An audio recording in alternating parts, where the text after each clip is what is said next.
Hello, and welcome to The Resource, the podcast propelling employer brands to recruit smarter and retain better. I'm your host, Priscilla Peters. And I'm your other host, Scott Dismuke, and we are actually in the same room. In the studio together today. Look at us. First time, I think, since we did the Christmas episode. First season. Season Which, 1. by the way, isn't this like season 3? Is this season 3? This is season 3. Yes. Our podcast producer, Sydney's giving us 3. Yeah. So we hadn't even talked about that. But third season. And we're kicking it off together. How appropriate is that? It's does this mean they won't be able to do the baby face thing like they did to us the last time? I don't know. I've gotten I have too. Many comments about that. So we can't take credit for it. Yeah. Our podcast producer, Sydney Moore, she did the baby AI trick on us, and I about died when you said gorillas are strong. Yeah, I've had so many comments about that. It was awesome. Fabulous. It was awesome. I loved it. Okay, lots going on in the world. Lots going on in trucking. I'm sure you watched every minute of the Bezos wedding. I just couldn't stop watching. I mean, Can we just take all of our friends over to Italy? Listen, was it Italy? Yeah, it looks like Venice, I think. Oh, yeah, that's right. Here's what I will say about that. Well, number one, I don't care. Number one. But number two, where I do care is I have Amazon packages on my porch more days of the week than I don't. Yeah. I paid for some of that wedding. And I didn't even get an invite. 100% you did. No invite. So did I. Was not invited either, but I'm glad it all went well. I don't. Apparently, you know what I liked? I liked seeing all the guests get off the boats. Here comes Oprah. Here comes, all the big celebrities getting off the boats, going to all the things. It was You have seen far more of it than I did. Yeah. I've given all the knowledge I have about it. I didn't get an invite. That's all I know. I didn't That's all I know. Yeah. So that's one of the things kind of going on in the world. In trucking, I will say it feels like there's been a bit of a shift, at least in some sectors. Yeah, in some. It's about half and half for us. Half of the carriers we talk to are starting to see some positivity. The other half aren't. Yeah. And, I think you and I both sat in on a webinar that Bob Costello did. Mm-hmm. I think the word that he used most in that 30-minute talk was uncertainty. Mm-hmm. I think he said that probably 30 times in the 30 minutes. And I mean, here we are today. We just, I think Trump extended the tariffs to August. So, I think there's still some stuff out there. I think, everything that I'm hearing is that if we can get some new trade deals, then things could really be rocking and rolling. I will say this. I do think, and I think you guys are hearing this too, we are seeing turnover go up. Mm-hmm. We're hearing that a lot. Yeah.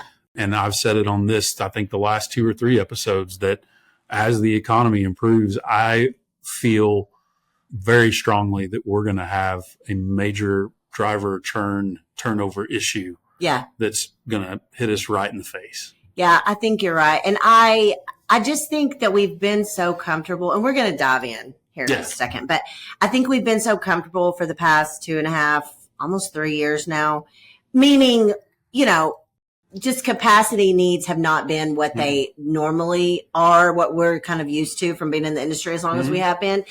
And now that we feel a little bit of a needs rising from a driver standpoint, everybody's like, what do we do? Yeah. And so I think that, there's a little bit of that. We're going to kind of dive in.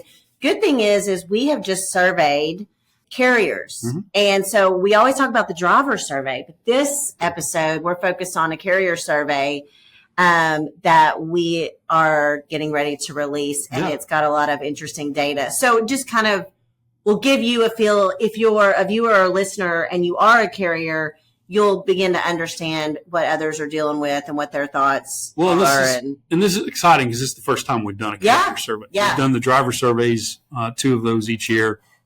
And as we were kind of looking at this year, there's always kind of a lull in the summer, kind of in between our 2 surveys.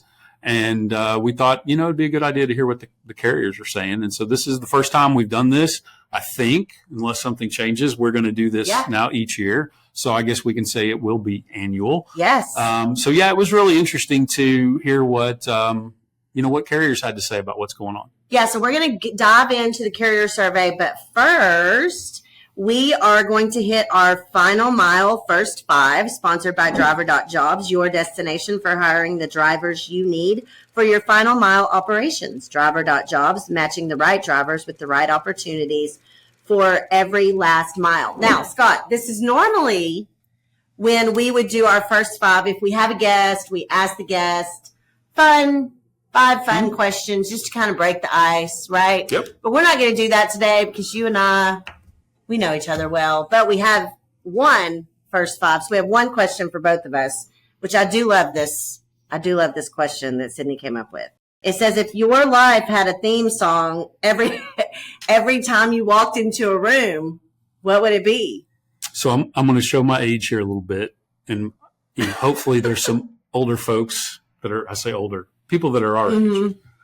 I would want my theme to be the theme song from the original People's Court with Judge Wapner. Yes. It's got that great bass line in it. Yes. I love Judge Wapner. That's what I would want. I mean, if you got to listen, I wish we could play it because we'll put a link to it in the show notes. Yeah. I think that's very dramatic. I like it. Well, so I thought about this differently. I thought about like theme song for my life, not like my at-bat song. Yours sounds more like your at-bat song. If I'm walking into a room. I was thinking of like, what is the theme of my life? And I'm thinking, do-do-do-do-do-do, like. Jaws? No. Well, we'll put the link so that I don't have to sing it. But I'm going Living on a Prayer. Okay. Bon Jovi. Okay. I mean, pretty much that's what I'm doing, is living on a prayer every day anyway. Yeah. So, that's like the question was walking into a room. I know. But I got, if you had a theme, I just ended at themes. When I was in college and we still had answering machines, we don't have those anymore. I literally put that. Living on a Prayer? No. People's Court theme. I put that on there, my answering machine for people. I know you did. I did. I know for a fact that you did. Yep. So, okay. That's my answer. People's Court. Listen to it. Judge Wapner. It's the best People's Court. It's better than what.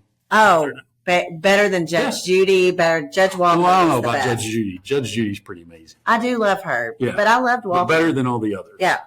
Okay. Final mile, first 5, sponsored by driver.jobs. That's what that was. Okay. So we're going to dive into our carrier survey. Like Scott said, this is the first time that we've done it. Conversion has done just like, we survey our clients, but this was an industry-wide survey that we did, and we got some interesting stuff. So let's dive in, Scott. All right, let's go. So first question, what factor or factors do you think play the most significant role in making it difficult to recruit or retain drivers at your carrier today? So the top 2 answers, we asked them to choose 2. So we had several answers. The top 2, which were actually tied, was at 54.5% flood of uncommitted drivers wasting recruiters' time, and 54.5% said driver churn, short-term drivers who are always, quote unquote, open to work. Third, at 30%, was ease of applying for drivers requires no genuine intent or interest. Obviously, a lot of this is kind of up your alley. What do you think? Yeah, so this whole idea of flooded with uncommitted drivers, this is something that we are hearing kind of more and more. It's almost like, you know how you will start to fill out a form for something online, like, I think I might want to buy a new refrigerator. So you go and you fill out the form. You might even put the darn thing in your cart, right? Yeah. And then you're like, nah, I'm going to hang tight. But they have your information. They have your lead, if you will. But you're not super committed. You knew you weren't buying a refrigerator that day, right? I just think that there's a few things going on here. And one of the things that you should really kind of look at as a carrier is, and this comes up more than just this question in the survey, this whole idea of the quality of the drivers, meaning like the quality of the intent of the drivers. Like, do they have genuine intent? They are definitely looking for a job. They're not just scrolling, come across something, fill something out. Now, I will say that that's still a lead. Right. What you have to figure out as a carrier is, how am I going to manage those? Am I going to implement technology and try to work some of those leads to determine whether or not they have true intent? Serious or casual? Yes. Okay. Yes. And then also, like, this is one thing that I really like to remind folks of, is that genuine intent from drivers is more valuable than high volume of leads. Yeah. So, looking at your sources, trying to figure that out. So that was one of the things that they listed that was playing a significant role. Driver churn. I mean, we're going to see more and more of that, Scott. I think you're right. I think we are. We see that in the driver survey results, Mm-hmm. which is kind of interesting in this question, because we know that when we did our spring survey, we had the highest we've ever had of drivers saying that they were actively looking for a job. We also know, if you look at the fourth answer on here at 20%, was aggressive quantity over quality recruiting. We know from the driver survey, and this is going to come up too, over 90% of drivers telling us that they're being contacted by a recruiter other than the carrier that they're working for at least once a week. So I just think there's a lot, and I'm probably going to say this a lot on this episode. There's a lot in here combined with the data that we collected for the driver survey that tells me that I think we have a perfect storm on the horizon. And I don't know how close we are to that horizon. I think a lot of that's going to depend on what happens with tariffs and the economy and things like that. But I just think there's a light.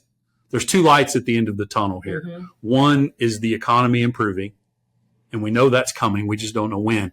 The other light at the end of the tunnel is a train, and that train is turnover and driver churn. Yeah. And when they get here, they're both getting here at the same time. Yeah. And a lot of people, I feel like there's like 4 or 5 things going on. And when you put them all together, when you take those puzzle pieces and you put them all together, the picture that it paints is that the real question becomes, are you ready when all of these things kind of collide together? Mm-hmm. And so anyway, I think that's a good one. We're just also a note for viewers and listeners. We're not going over every question in the driver survey. I'm sorry, carrier survey. We're just hitting kind of the high points, but we'll put the link in the show notes. Yeah, and you can download the whole report. There's other questions, like Priscilla said, that we're not going over, that there's some great stuff in here. So here's the next question that we wanted to talk about today. We asked carriers, do you plan on raising driver pay in the near future as the freight economy improves? Now, let me tell you why we asked this. So I know you guys, obviously compensation is a big deal from a retention standpoint. You're getting feedback from drivers. We asked drivers in the spring driver survey, over 50% of them said they have not received a pay raise in the past 2 years. Mm-hmm. But also being on conversations at industry events, on calls with our customers, they're asking, hey, have you heard, are people starting to raise pay yet? People are beginning to think about it because they know it's coming. Yes. Yeah. So here's how it landed. I will say this, almost 30% of them, when you combine these numbers, said that they're planning on raising driver pay in the near future. And here's how it landed. 21.82% said yes I'm going to raise pay to stay competitive in the market. So that was number one. Said 34.5% said no, it's not currently in the budget. Mm-hmm. We all know the budget's firm until it's not. The budget's firm until freight gets better, rates get better, and drivers start churning. Yeah, and we're not saying you should raise driver pay. That's not what we're saying. Matter of fact, a lot of people are getting creative with their pay packages, and they're quote unquote raising pay in other ways. I've said for a long time that if your drivers aren't getting miles, it doesn't matter what you're paying. Yeah. And we've seen that in the last 2 years in particular, when freight has been slow or low. And we're going to talk about this here in a second. If drivers are complaining about pay, you need to know why. Yeah. Because our data has told us since we started collecting it 10 years ago, the drivers complain more about miles than they do about pay rate. So the pay rate thing is important. as far as staying competitive, as the 21.8% said. But this is, I think, going to be the beginning of the driver churn, because when that 21.8% or the roughly 30% they're telling us at some point they're going to raise pay, then that is going to go, as you well know, into the advertising, and that's going to be what really kicks this off, as far as the recruiting side of it, in my opinion, of kicks off this driver churn. And then it's going to be incumbent upon the carriers. Then how do you retain those drivers? And you have to know what specifically is a driver talking about when they're complaining about their compensation, because as our data has shown us, it's more about miles than it is about rate. Yeah. And the thing is, I mean, pay fluctuates so much depending even by geographic location. I mean, you have to know and understand every market where you're hiring drivers. What is the product you're selling? How does that stack up against what you're going up against? And, you know, a lot of people don't know that. They're like, we're just not hiring drivers. Well, that's because your pay is much lower than the competitors in that market. So I think there's a lot of things here. It is interesting that it's almost like everybody is at that point and they're trying to figure out, they're like playing cat and mouse a little bit, like who's going to raise pay first. I agree with that. And I also think that people are starting to, when you throw in the fact that we haven't raised, at least a lot of folks in the industry haven't raised pay in the last 2 years. We know that the end of this, godforsaken, how long has it been, freight recession that we've had, we know it's going to come to an end. And I think we're closer to the end of it than we are at the beginning. There's still a lot of uncertainty out there, but I think everybody knows it's coming. So people are preparing. That's, I think, logically, historically, where most people begin to prepare for the uptick in freight is, okay, now we have to raise pay. And you've said, and we hadn't really talked about this a whole lot, but you and I had a conversation the other day about local jobs. Yes. And what was it you told me? Because I think this is really key, both from a recruiting and a retention standpoint. What was it that you told me about local jobs? Yeah. So we've had more and more of our customers talking about how they're losing drivers, not to other regional or dedicated or over the road jobs. They're losing them to local jobs. So the pay may be a little bit less. In some cases, arguably, like to your point, depending on how many miles they get, it may not be less. Yeah. Because of the different pay structures typically. But their home, the lifestyle, these generations that are coming up that are younger than us, they value work-life balance almost more, and the home time more than they do. No, I'm not saying pay is not important. You're right. But if that local job is competitive with a regional or an OTR job or even a dedicated job where that driver can be home at some point during the day, each day, that's going to be interesting to see what happens, because going again back to the spring survey, what was the top thing the drivers told us that they were looking for? Predictable home time. Right. Yeah. Predictable home time. And it's usually flips back and forth between predictable home time and predictable pay. And I think that there's going to be more local jobs added into the market, because if you think about it, everyone is delivering now. Everyone, I mean, all of these retailers specifically have realized to compete with Amazon and Walmart, and they're going to have to, I mean, it's Prime Week this week. It's Prime Week for everybody. It's not just Amazon it has to be anymore. Prime Week. He's got to pay for that wedding. But I'm saying the local driving job needs are going to continue to rise. You're right. And so we're going to have to, as an industry, figure that one out. Well, I will just say this. We move on to the next question. When this starts happening, when the companies start raising pay and it starts getting advertised, just watch. That's when it's going to snowball. So, okay. Next question. When it comes to retaining drivers today, what are your top challenges? We asked them to choose their top 3. I will give you the top 3, and we can talk about some of these others as well. Number 1, at 64.6% driver satisfaction with their compensation pay. We'll get into that here in a second. 34.5% said high turnover from new hires, and at 32.7% constant recruitment by competitors. What do you have to say about this? Well, I mean, I don't think we were surprised at any of these. I will say, like, and I know we keep saying it, but like a lot of this mirrors what the drivers said. Yeah. So, I mean, and you mentioned this earlier, but in the spring driver survey, 91% of drivers said they're contacted. I mean, from another carrier at least once a week. I think at the end of the day, and I know I get on this soapbox all the time, but the reality is if you do not have a strategy for how you're recruiting your current fleet, once you get them, that is just the beginning. That is the hire. It does not end at the hire. And, there's a lot of companies that do that not a lot. There's a handful of companies that do that very well. I think others are going to have to start doing that. I really do. I agree. And I the new hire part, if everybody that we talk to, if you ask them, and it even says this, and we're going to talk about this, do you have a retention program? Everybody says yes. Now, the effectiveness of that retention program, the individual carriers have to, figure out how effective their programs are. I will tell you that addressing these high turnover for new hires, that first 6 months, that first 180 days is unbelievably important. If you can get them to that 180-day mark, there's a better chance that you're going to keep them for at least a year or so.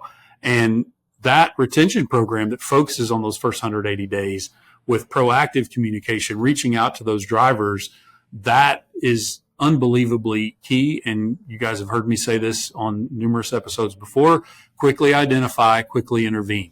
If you don't have the ability to do that with your new hires, where you can identify the driver that's having a problem, you can quickly intervene to fix or address that problem, then you're going to have high turnover with your new hires. That's just, unfortunately, that's the way the trucking has become.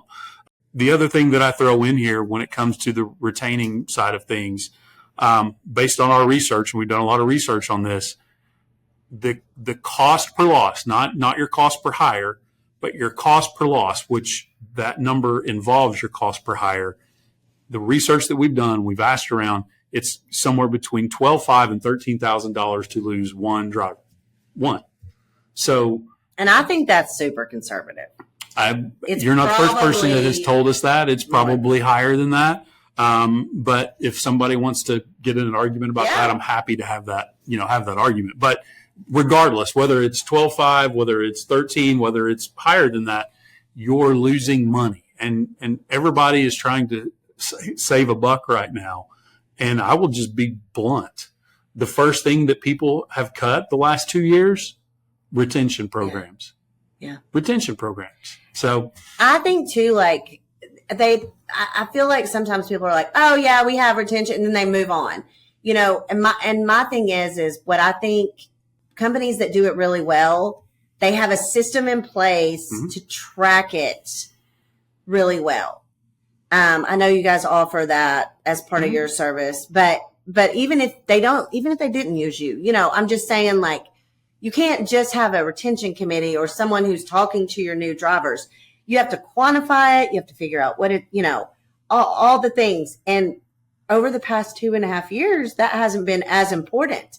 But I will tell you, it's going to be. I had one carrier tell me, and this was over 2 years ago. This was kind of in the middle of everything. Literally said the exact words: "We don't care about retention right now." And I was like, okay, that's fine, but you will, and you're going to pay for not caring about retention right now when this market flips, because it's coming. Okay, so we talked about retention. Let's talk recruiting. So when it comes to recruiting drivers today, this was our next question. When it comes to recruiting drivers, we asked carriers, what are your top challenges? And so these kind of go back to like the first question that we covered. 80% said lack of qualified applicants. And we'll talk about kind of our thoughts on that here in a second. 41% said unrealistic driver expectations. I really want to know specifics on that. But But, matter of fact, I'm in having conversations with carriers, I'm going to ask that. Competition from other carriers, 30.91%. Our driver pay isn't competitive enough. 27% said our pay just isn't competitive enough. They know it. They just maybe are in a position where they can't change it at this point. Out recruiting turnover, 21.8%. I know, Scott's over here. Well, yeah, I mean, it's impossible. It's a dog chasing their tail. Yes, exactly. Time to hire, 18%. Cost of recruiting and advertising, 14%. Finding good recruiters, 9%. Kind of goes on down. So 80% said lack of qualified applicants. Now, here is one thing that I think is interesting that a lot of people are talking about right now. And it's this whole idea of, over the past 2.5 or 3 years, we've been in a position where, because carriers didn't need to hire as many drivers, they could literally say, guess what? I don't need 50 a week now. I need 35. Right. And so I can get a little more picky, if you will, and adjust my qualifications. And so most fleets that we work with have done that. Maybe they say, okay, I want 2 years of experience instead of 1, or maybe they, specific things relating to how you define a qualified driver for your fleet. Okay. So now that capacity is starting to tighten back up, they're like, well, quality of the driver. Yeah. And I'm not saying there's probably not some truth to that. Like there's probably some truth to it is difficult to find a quality. But I do think also some carriers are going, you know what, y'all, we need to go back and look at our qualifications. We certainly still want a top tier driver. Is there anything in our qualifications that we changed that maybe we want to revisit? Or, when we think about, a lot of carriers are saying, we closed our school or we closed our training program even during COVID and even post COVID, and some didn't bring that back. And they're having trouble finding the quality of drivers that they were building out of those types of programs. There's a lot of different things related to quality here. Yeah. And I would be interested in knowing how many carriers based on this look at their qualifications that they have now and then go back kind of that time of post-COVID, pre-freight recession, and what were the requirements then? And how many of them, like you said, if you have companies out there that don't care about retention, then they're probably being a little more picky about drivers. And I get that. There's a lot of safety in there. There's insurance. I get all of those things, but how picky are we? Yeah.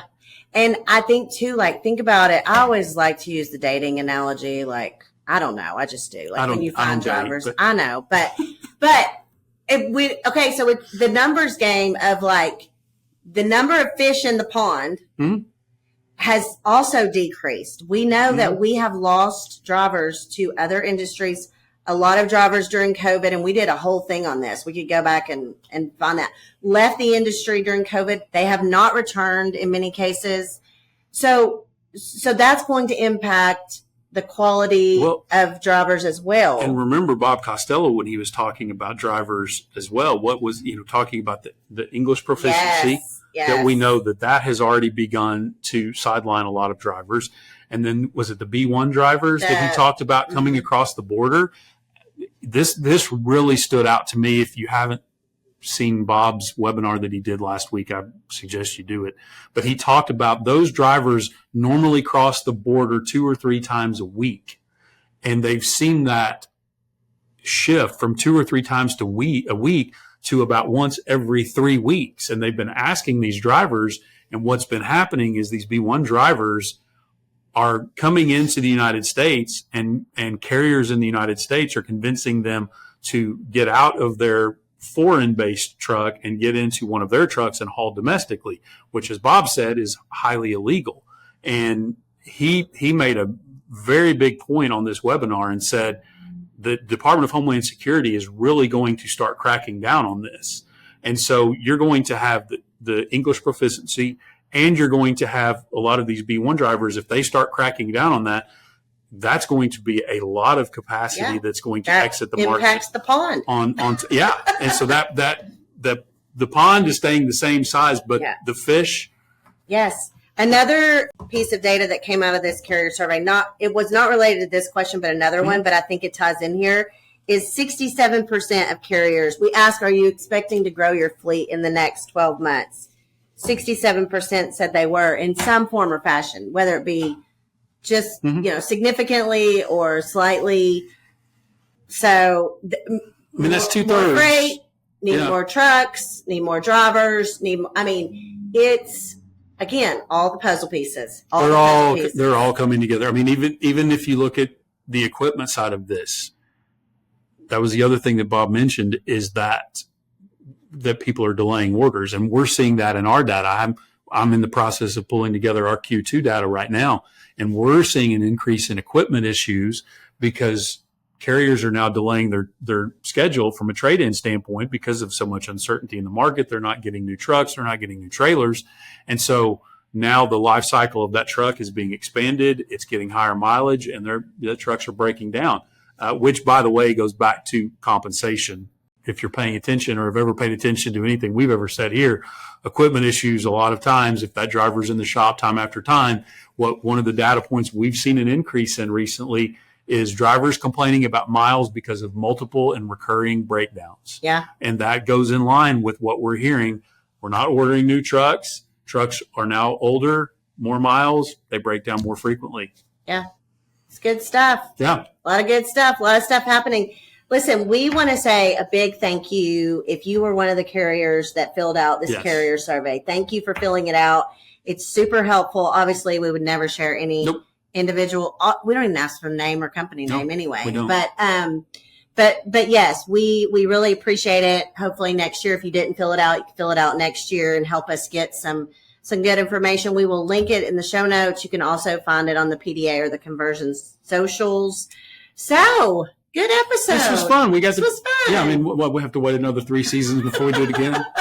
I know. Next month, we'll be doing our Q2 data rundown. Mm-hmm. So we'll have more data for our next episode. So thank you so much for listening. And give us a virtual high five if you would like by leaving a rating or review on your favorite podcast platform.